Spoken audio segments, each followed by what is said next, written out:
Bonjour, je m'appelle David Dufresne et mon nouveau roman s'intitule 19h59. Nous sommes 9 jours avant l'élection présidentielle. Philippe Rex, industriel, propriétaire d'une chaîne d'information, Rex News, qui a mis l'extrême droite dans le débat public, est enlevé par un étrange personnage dont je ne dirai rien pour l'instant, qui a plusieurs revendications. Et l'une d'elles, c'est d'avoir un débat sur le plateau de Rex News avec Emmanuel Macron à la veille du second tour de l'élection présidentielle. Et à partir de ça, se met en branle une machine médiatique, politique. Toute la folie du monde des pouvoirs et des contre-pouvoirs se met en marche. Et le livre est un compte à rebours jusqu'au deuxième tour de l'élection présidentielle avec l'extrême droite, l'extrême gauche, le monde médiatique, le monde politique, le monde policier. Et c'est ce télescopage extrêmement frénétique que j'essaie de mettre en scène. Ce que j'essaye de faire avec 19h59, c'est aller plus loin que dans Dernière Sommation, au sens où je pétris l'actualité, quoi. Voilà, c'est ça le truc qui m'anime, c'est la réalité réelle, on va dire. C'est ça. C'est l'idée de dire on peut faire de la littérature en urgence. À la limite, je dirais que Dernière Sommation relatait l'actualité, tandis que 19h59 devance un peu la réalité. Je ne spoile pas le bouquin, mais il est à la fois totalement ancré dans notre époque, dans 2022, et en fait il est aussi une projection pour les années qui viennent.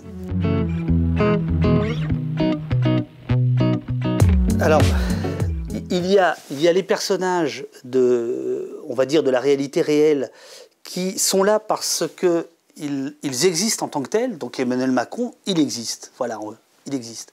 Les autres sont plus des personnages de synthèse très documentés. C'est très documenté. L'ensemble de la galerie, je la peins par 30 ans d'expérience que j'ai eue, de rencontres avec des hauts fonctionnaires à une époque, avec des policiers, avec des chefs de chaînes d'infos. Il se trouve que dans une autre vie, je ne sais pas comment ça s'est trouvé, mais j'ai été rédacteur en chef d'une chaîne d'infos.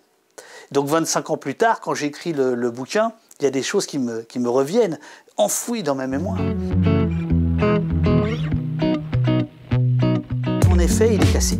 Il est cassé parce qu'il voit que la situation dans laquelle on est n'est pas du tout favorable à son camp, qui est celui de la gauche, et il va réfléchir à la culpabilité de la gauche. Parce qu'évidemment, on ne peut pas dire simplement tous les Rex News du monde sont des méchants, tous les Z sont des méchants, sans se demander où est-ce que ça a merdé de l'autre côté.